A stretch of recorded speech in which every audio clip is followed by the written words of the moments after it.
В Мирнинском районе активизировались телефонные мошенники. В дежурную часть полиции за последний месяц поступило около 10 сообщений пострадавших от действий злоумышленников. Подробности в репортаже нашего спецкора в столице Алмазного края Марфирины Алексеевой. Несмотря на частые сообщения о средствах массовой информации и предупреждения правоохранительных органов о фактах телефонного мошенничества, жители Мирного продолжают попадаться на уловки телефонных аферистов. В прокуратуру города Мирного поступило заявление от гражданки, согласно которому на ее телефон поступил звонок. Человек, звонивший, представился помощником прокурора города Мирного и, соответственно, придумал красивую историю, согласно которой она должна была ему перевести определенную сумму денег и также приобрести алкоголь, чтобы накрыть, можно сказать, стол.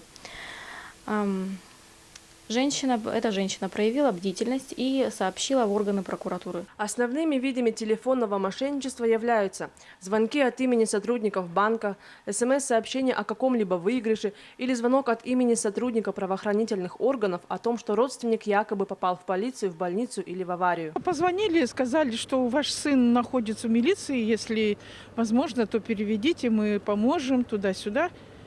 Я сначала в шоке была, а потом решила, думаю, дай-ка я проверю, у меня сын в командировке был. Вот, и я звоню, говорю, ты где? Он говорит, мам, я на работе, у меня все в порядке. То есть, да, просили код, паспортные данные и все-все-все. Присылают сообщения и подписываются, что это Сбербанк, что, допустим, карта заблокирована, нужно сообщить какие-то коды или еще что-то. Да, конечно, было неоднократно.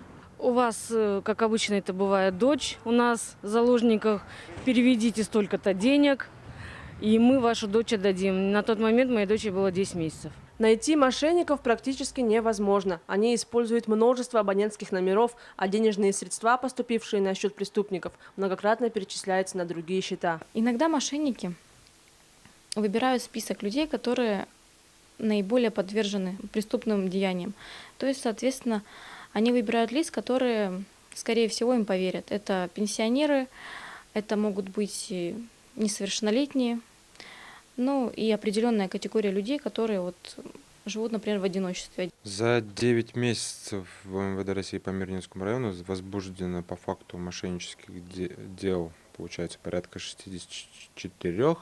Мошенники умело используют всю доступную информацию и технологии. Сейчас почти о каждом из нас есть много личной информации в социальных сетях. Мошенники хорошо разбираются в психологии людей, используя человеческие слабости и чувства в своих корыстных интересах. Противостоять мошенникам все же можно. Просто необходимо быть внимательным, проявлять здравомыслие и бдительность. Марфирина Алексеева, Артем Алексеев, Мирный.